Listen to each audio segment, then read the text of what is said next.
Ecuador, 1980. The small mountain town of Ambato is celebrating the Festival of Fruits and Flowers. But this year, the joy of Carnival is muted.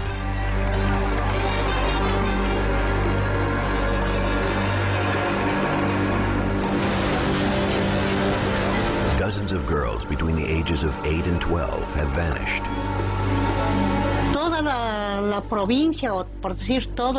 The whole province, even the whole country, saw that there were so many little girls disappearing, and nobody really knew what was happening. Their parents were desperate for answers.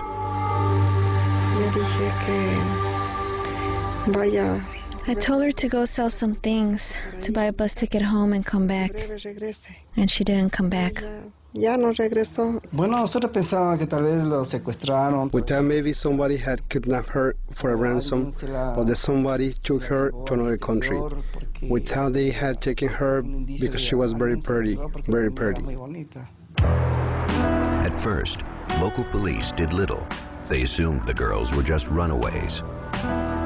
Unfortunately, the police did not take the disappearances of the little girls seriously. The police issued a release saying that the disappearances of the girls was because they had failed their school year.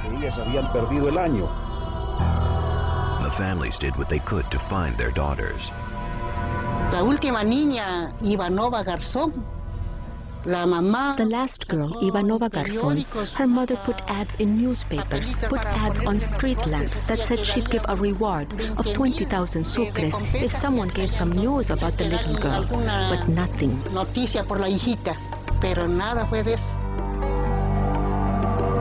And then the bodies of some of the girls started showing up. They had been raped and strangled. Then more young girls disappeared.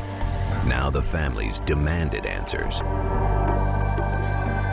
But the police had no leads and no suspects. We didn't have any evidence to begin to identify a suspect. We didn't have anyone who could provide some type of identification or give us a sketch. The citizens of Ecuador became wary. The killer could be anywhere.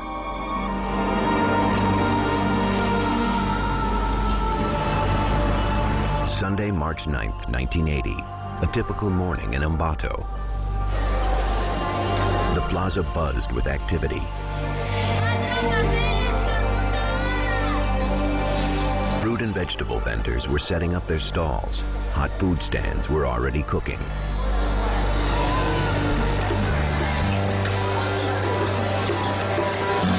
No one paid any attention to a stranger peddling his wares. He was selling chains, padlocks, and other trinkets.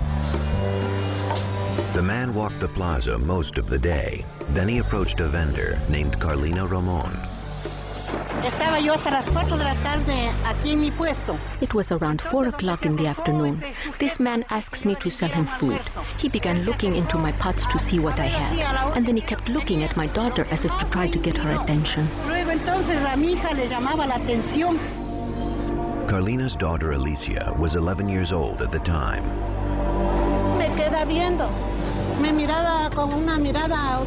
He would look at me funny, strangely, and gesture for me to come over. So I went to my mother and told her, "You know what, Mommy? This man keeps looking at me ugly and keeps calling me to come to him." Carlina spotted the man leaving the plaza. She'd heard about the missing girls of Ecuador and immediately was suspicious. She recruited other vendors to help catch him.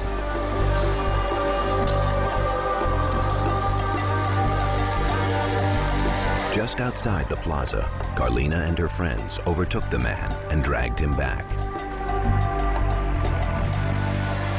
Carlina accused him of kidnapping and killing the little girls. He says,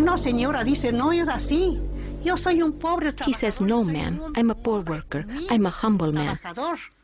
I'm not a thief. I'm not anything. I have a clean heart." The townspeople weren't convinced. They held the man until police came to take him in for questioning.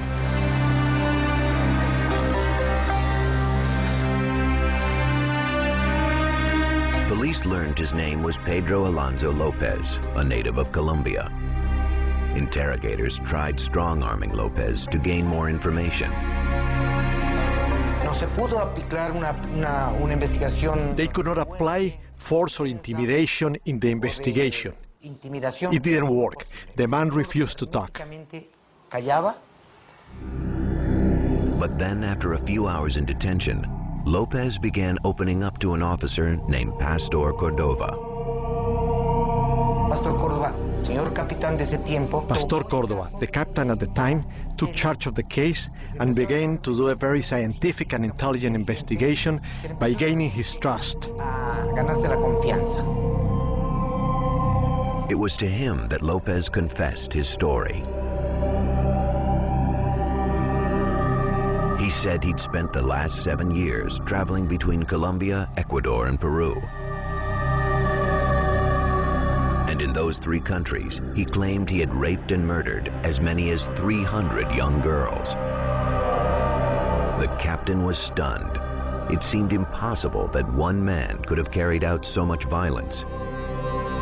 If López was telling the truth, he'd rank among the most prolific serial killers in history.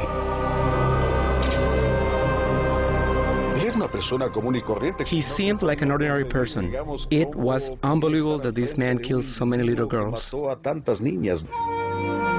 of the capture of Pedro López soon hit the airwaves.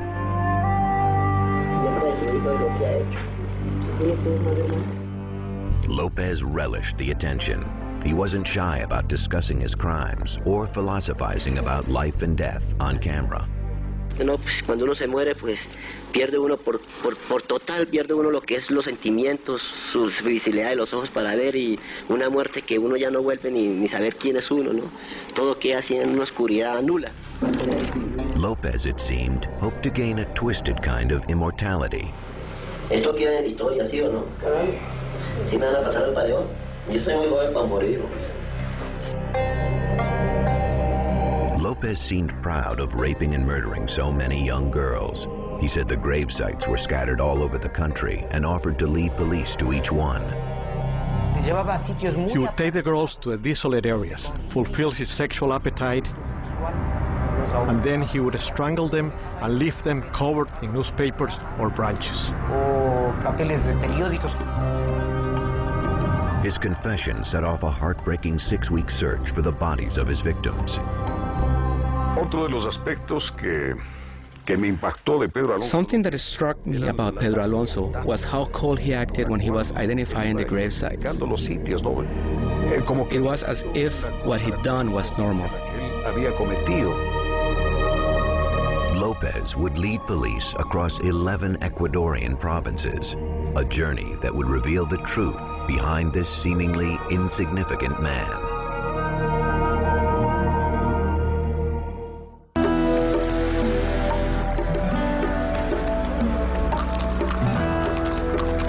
In March 1980, police in Ambato, Ecuador captured Pedro Alonso López.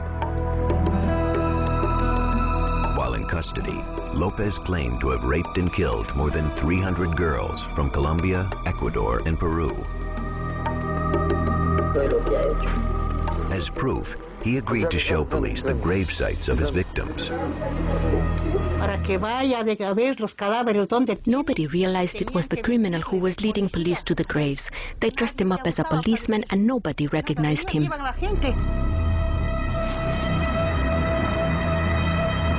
Their first stop was on the outskirts of Ambato.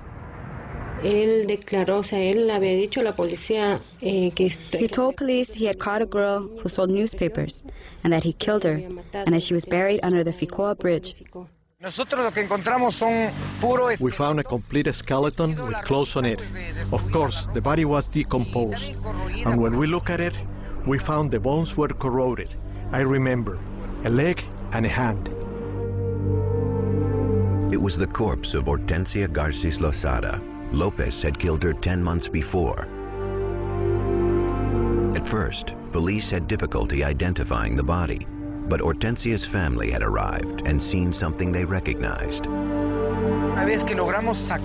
were beginning to take out the body, and the family members recognized the clothes. And then we knew that that was our sister. We went and found her remains. That's all, just bones. Oh, I was suffering for my daughter. The tortures he did, what he did, his terror. It was terrible for a father to see the horrors that he committed when you saw her. If I had a gun, I would kill him. But there was a policeman on one side and a policeman on another side.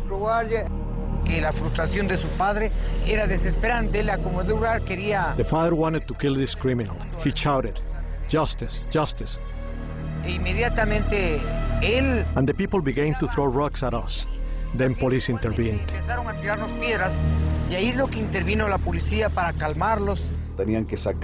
They had to take him out disguised because people wanted to lynch him. They wanted to kill him. The discovery of Hortensia Garces Losada was only the beginning. As men, as police, we felt the need for revenge, but we had to hold out until the very end. It was very emotional for us, even though we were professionals. We couldn't stand what was going on, but we had to control ourselves until we got the information we needed. Police did their best to keep Lopez talking. One strategy we used was to give him tobacco, coffee. We invited him to eat chicken. We gave him beer, and he calmed himself completely.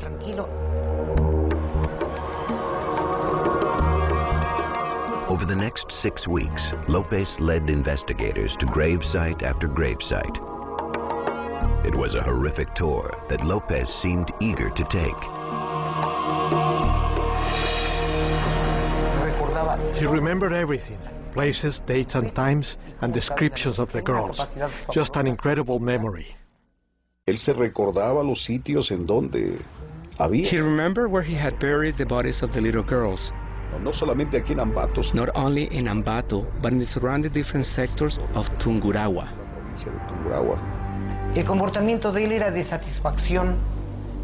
He was satisfied that he had shown us the bodies. He didn't feel anything. No remorse, no guilt, nothing. At a gravesite in Salcedo, Ecuador, Lopez showed off his brutal handiwork. He grabbed the skull and placed it under his arm so we could take a picture of him. Captain Cordova took it away from him. What he wanted was to have a trophy, and he was proudly showing what he had done.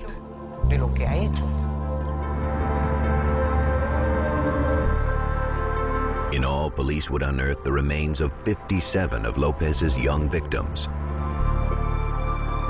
The case of the missing girls was solved, but there was another mystery. What had led Pedro Lopez to commit such terrible crimes? As the investigation progressed, Lopez began to confide in Captain Cordova.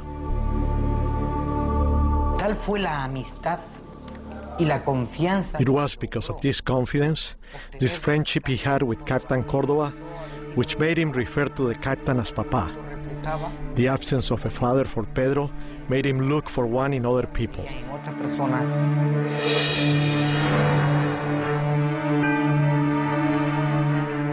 Lopez never knew his own father, Medardo Reyes. Reyes was a member of Colombia's Conservative Party who was caught in the crossfire of La Violencia, Colombia's civil war. He was shot and killed on April 9, 1948. At the time, Lopez's mother was 3 months pregnant with Pedro. I thought I was going to lose him from the shock. I could feel him inside me, but he was of strong blood. 6 months later, on October 8, 1948, Pedro Lopez was born in the Colombian town of Santa Isabel. When he was about 5 years old, he and his family moved to Espinal. According to his mother, Lopez was a polite child who dreamed of being a teacher. He liked to help the other children, and with his notebook, he helped them practice their vowels so they would learn. He said, "Mom, isn't it true that I'm good at teaching the children? One day I'm going to be a teacher." I said, "Yes, son. Please keep teaching them. What else can a mother say?" But Lopez and his mother have very different accounts of what his childhood was like. She claims that even though they were poor, she was a loving mother. In a recorded interview, Lopez claimed she was abusive. That woman was violent. It is my understanding that this woman is seeking the head, because that was not the proper way to punish your children. She would punish me with such violence. Lopez also claimed that his mother was a prostitute. As a little boy, he witnessed his mother commit sexual acts with men, and they hit her. In his mind, he began to believe that he had to defend what had happened to his mother and defend himself because his mother was very rough on him and would beat him. At age 8, Pedro Lopez ran away from home. His mother believed he was kidnapped by a neighbor.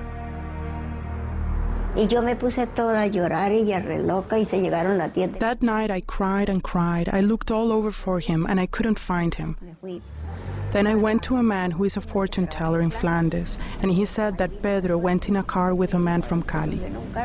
I borrowed money to go, and I cried and cried. They killed his father, and now my son was stolen. In fact, Pedro was headed to Bogota on his own. A mere child, he would have to make his home on the vicious streets of Colombia's capital city. It was here that he learned to survive on violence and hatred. It was on these mean streets that a serial killer was born.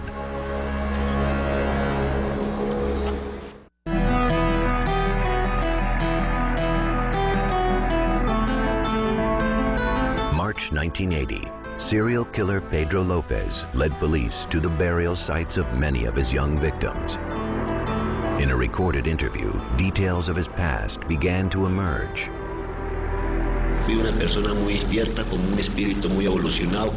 I was a very alert child, very spirited with an innocent mind. The majority of my childhood I was abandoned, lived in filth and sleazy places. My life has been dishonest because of being abandoned. The years can affect someone and change one drastically.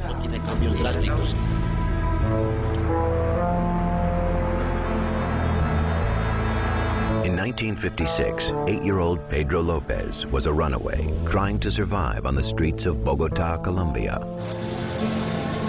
He was one of thousands of homeless children called gamines, who made up the lowest rung of city life. Most of these kids left their houses because they're abused, and the only place they can end up are the streets because they don't have any other option. Lopez was now a part of the city's underbelly. He dug through garbage to eat and clothe himself. He began smoking a popular street drug called bazuco, a highly dangerous, impure form of cocaine. For protection, he joined a gang of other gamines. They make very, very strong bonds between themselves. They stick together for long periods of time. They help each other, they protect each other. They have to defend themselves. They have to learn how to survive all together. Lopez and his gang fought with knives and belts against other gamines for sleeping spots. Violence became a normal part of Lopez's life. They learn so many things. They have to learn how to survive. And if you're going to survive on the streets, you have to steal. And if you're going to survive with other kids that are delinquents, you have to learn how to defend yourself, how to fight. Lopez says he was hardened by these experiences. It was during this time, he later claimed, that he'd been sexually victimized by a man. Being a child, I lost my innocence. They dishonored me. I was a small child, very innocent. It was something I wanted to forget. I don't deny that it affected me. I have always wanted to punish those responsible. According to Lopez, a man offered him a bed and a hot meal. Lopez accepted, but instead was taken to an abandoned building and raped.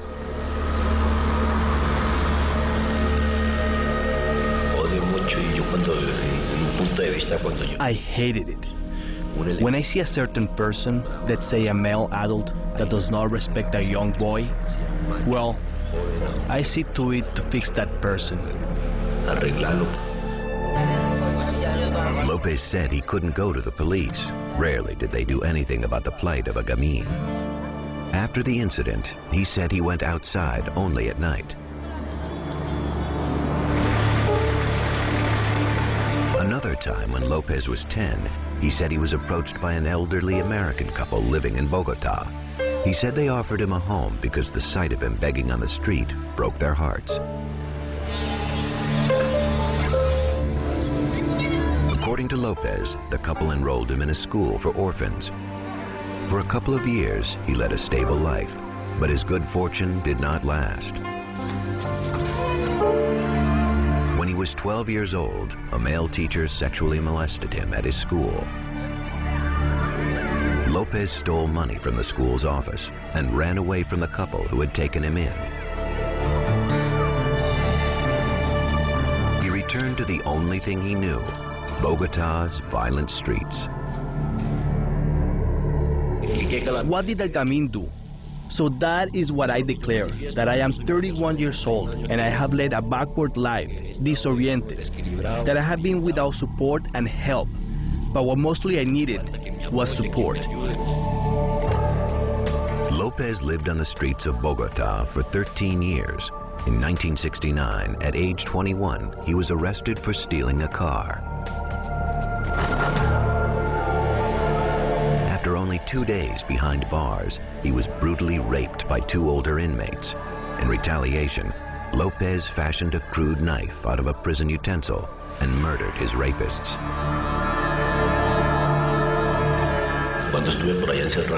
When I was locked up in Colombia, I was taught how to defend myself. I don't deny that in Cárcel Modelo, I killed 2 in there, but the warden said, don't worry. Authorities deemed the murders self-defense. No extra prison time was added to Lopez's sentence. But these murders were the beginning of a new chapter in Lopez's violent life.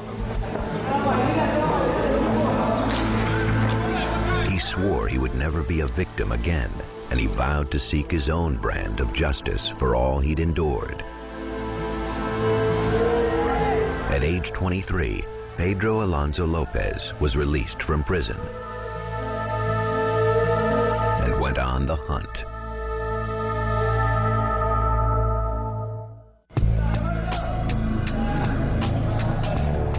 In 1971, 23-year-old Pedro Alonso López was released after serving 2 years for car theft. He had endured an abusive home, the violent streets of Colombia, and a prison rape. Now, he wanted revenge. He began by searching for easy targets in towns in Colombia, Ecuador, and Peru. They were poor, indigenous people, street vendors. These were the types of little girls that he chose. The poorest kids who have lesser education. He never chose white people. Lopez would pose as a salesman and approach girls between 8 and 12 years old. He would appeal to them and he would tell them, I'm lost, could you help me find the way to the bus? Could you help me find the way out of the town? Lopez relied on his charm to draw the girls away. He never physically kidnapped any of his victims. He would show himself like helpless, so the children would trust him a little bit more. After that, he would take them to a place where if the children would scream, they wouldn't be heard. First, he would sexually assault them. He slept all night with her and then raped her again in the morning and then killed her. He would spend a long time with them. Incredibly, he would later claim that he was helping his victims. He said he strangled them so they would go to heaven, so that they wouldn't suffer in this world. In this way, Lopez murdered dozens of girls, and yet his crimes received little attention, and he killed again and again. After a cooling off period, he would look for his next victim, and and do it over and over again to satisfy his urges and his fantasies. In April 1979, he made his way to Ambato, Ecuador, looking for more victims. He met 11-year-old Hortensia Garces Lozada while she was selling newspapers.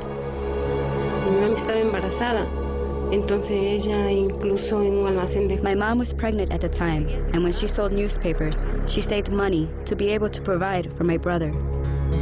On May 5th, 1979, Lopez asked Hortensia to be his guide in the city and gave her 100 sucres, about $10 US.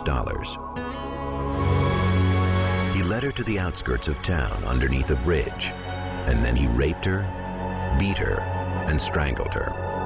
He threw her body into a ditch and covered it with the same newspapers she'd been selling. When Hortensia didn't come home, her father Leonidas searched for her. She was out there somewhere, but I didn't find her. I couldn't find her. Although dozens of girls had been reported missing, police insisted the girls were runaways and did nothing to help the grieving families. The police are against the people. They saved him. Here in this country, only the rich people have access to the police, to justice. Lopez soon found another victim in Ambato, 9-year-old Ivanova Jacome. But this time, he went after the wrong target. Ivanova was the daughter of a successful baker. The day my daughter disappeared was February 14, 1980 at 11 in the morning. I had a bakery in the Avenida de los Andes, and I had a branch office about 15 blocks away. My daughter sometimes came to bring me something to eat. That day, I waited for her, and she never came. Because Carlos Jacome was a respected businessman, when he reported his daughter missing, the police responded. Soon, news of the other missing girls began to spread.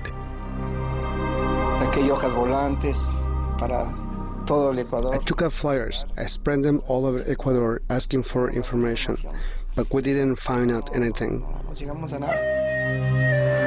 22 days later, on March 8th, the police recovered a little girl's body in a wooden shack on La Florida, a farm near town.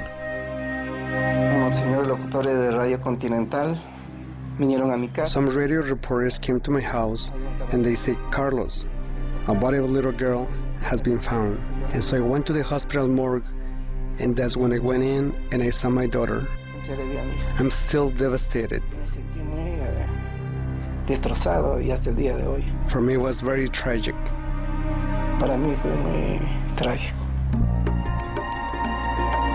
News coverage warned the citizens of Ambato of a killer in their midst. As a result, Lopez was captured by townspeople after he attempted to kidnap a girl from the Plaza Urbina.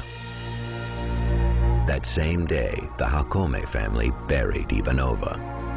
That is when we knew who the criminal was. As of that day, things were discovered, and he began to say that there were cadavers here, and there were cadavers there, and there were cadavers in the other provinces. Pedro Lopez's reign of terror was over. He willingly showed police 57 bodies, and based on his confessions, was charged with 110 counts of murder. He claimed to have committed 200 more.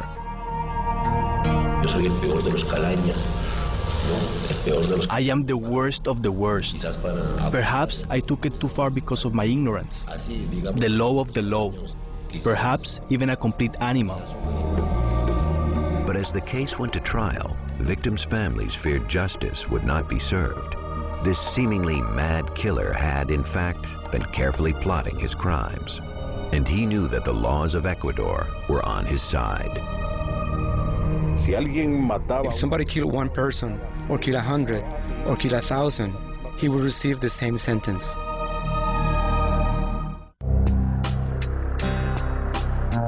On July 31st, 1981, 33-year-old Pedro Alonso López pled guilty in an Ecuadorian court to the murders of 57 girls. He was now imprisoned in the town of Ambato. There, he agreed to be interviewed by a local reporter. I can declare I, Pedro Alonso López, author of these acts, declare myself guilty. Throughout the interview, López tried to explain his crimes. First, he claimed that he was a killer because of the sexual and physical abuse he had suffered as a child. I, Pedro Alonso López, who supposedly eliminated a small group of insignificants and allegedly took away their innocence. But my innocence has been taken away from me. I think that it did have something to do with the way he constructed in his head what sex or sexual relations are. If it's always forced on you, if it's always through violence, and if you receive it in your own life, why not repeat it with somebody else? But psychologists believe López's brutal crimes also satisfied another twisted desire. Uno de los motivos por los cuales él tenía que matarlas era porque eran pobres. One of the reasons he said he killed them was because they were poor. Maybe he found them ugly or useless and he tried to stomp out the weakness. Quitarle al mundo esa parte. This allows them to feel stronger, bigger. Un poquito más grande. He was always an unimportant person. He was living on the streets. He had no recognition, no social recognition whatsoever. And this was a moment for him to be big, to show the world what he was doing. Curiously, López spoke of his victims as if he cared about them and believed he'd saved them from a life of misery. He thinks that he had to save the girls from poverty. He calls them my muñequitas, my dolls. He even tries to talk about them as if he feels he's saving them, that he has a mission. On other occasions, López blamed an alternate personality called Jorge Patiño for the murders. ¿Cuántas violaciones realmente cometió Pedro Alonso? Yo no cometía, yo estoy implicado como cómplice. Claro que participé en el hecho, pero me tenía sugestionado bajo amenaza de muerte que si lo delataba, que él me mataba. Pero Jorge Patiño eres tú mismo, decía. No, padre, yo soy Pedro Alonso López para servirle. While in prison, López underwent a psychological evaluation.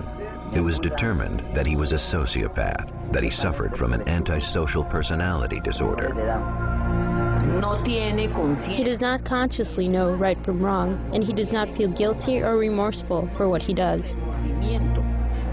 He is not able of understanding other people's pain or feelings, that what he does is for his own pleasure, without any concern of the other person. But are his statements signs of a pathology, or merely of a cruel and calculating mind?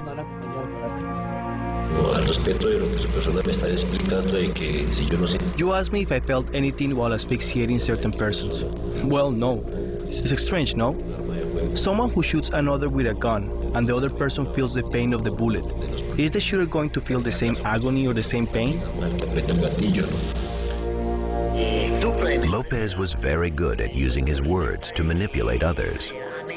People with personality disorders are very smart, and they use their language in a way to try to justify their actions very well. They're very skillful.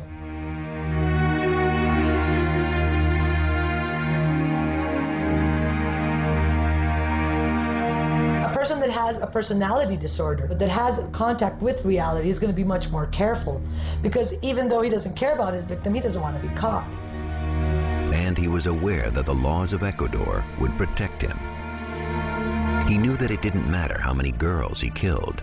The law did not allow for consecutive sentences. Even if you kill 1 or 1,000, it's 16 years. López was right. His sentence amounted to 4 months for every girl he murdered. The fact that he only got 16 years, that's not justice. A fair sentence would have been life in prison. The authorities and the laws are terrible. They should have seen it was a special case. They didn't do it.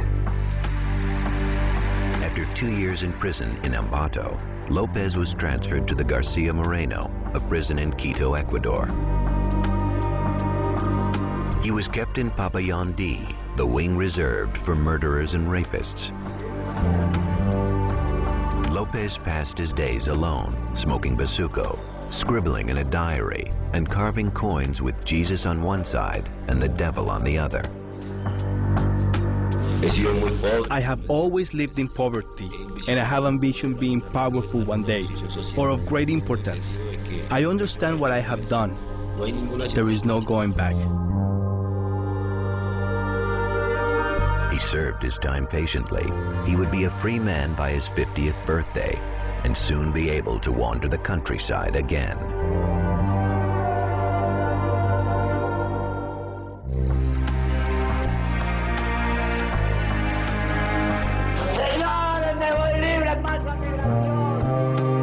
On August 31st, 1994, serial killer Pedro Alonso López was released from the Garcia Moreno prison after serving 14 years of a 16-year sentence.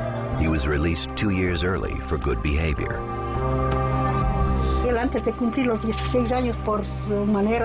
Because of his conduct, they pardoned him a few years and he got out. And he got out when he was still very young, 45 years old. The parents of the murdered girls were devastated by the length of Lopez's sentence, and many people thought someone should take the law into their own hands. I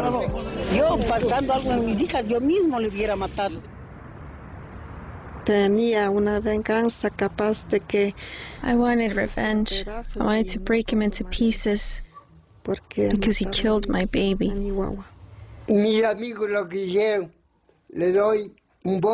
My friends gathered wood so I could try and burn him alive. Era tanta la furia de la. There was so much rage.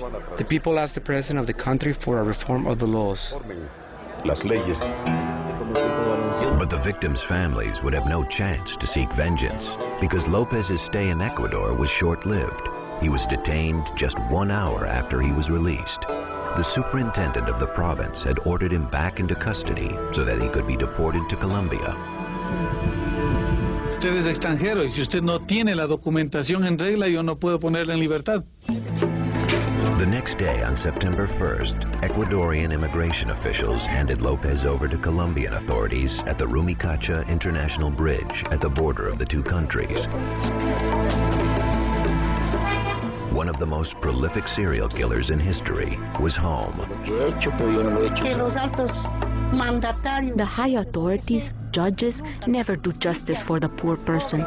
They always do it against the poor people. Those of us who have a house, a family, we have to take care of ourselves and look out for ourselves. Yo derogaría a las leyes del Ecuador. I would ask those who make the laws, judges, lawmakers, to work for the humble people and the poor people. I would ask that they do justice and protect everyone so this kind of crimes never happen again. Authorities feared Lopez would continue killing people. The Colombian DAS, the country's national security department, would not allow him to roam at will. Shortly after his arrival in Colombia, DAS officials picked him up, processed him, and then handed him over to prosecutors in the Colombian state of Tolima. There, prosecutors hoped to take advantage of the country's harsher laws and put Lopez away for good.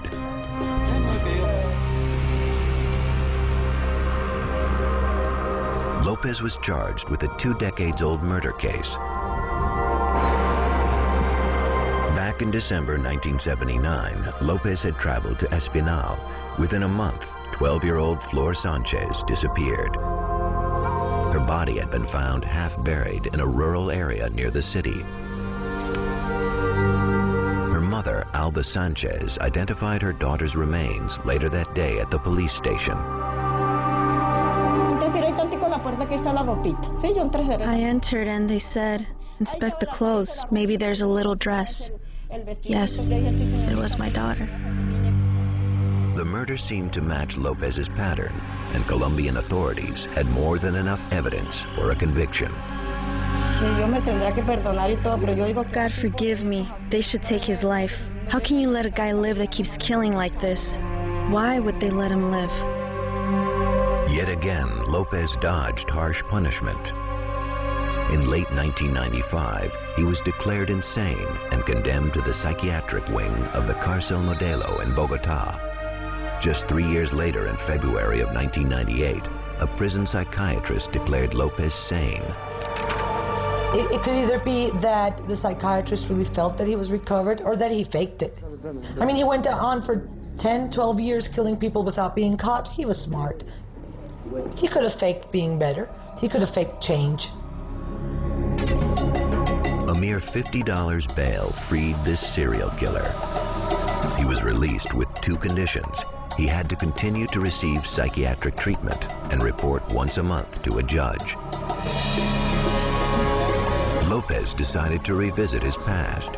He traveled to Espinal from Bogotá to see his mother Benilda for the first time in 19 years. The day he came to visit me, he says to me, "Mother, kneel down in front of me so I can bless you." And I said, "The one who should kneel down is you. The son is the one who kneels before his mother." He got down on only one knee.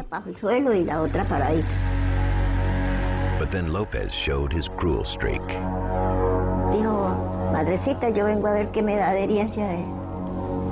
He said, "Mother, I came to see what you would give me of my inheritance." And I said to him, "I'm so poor. How am I going to give you something? I just have a chair and a bed."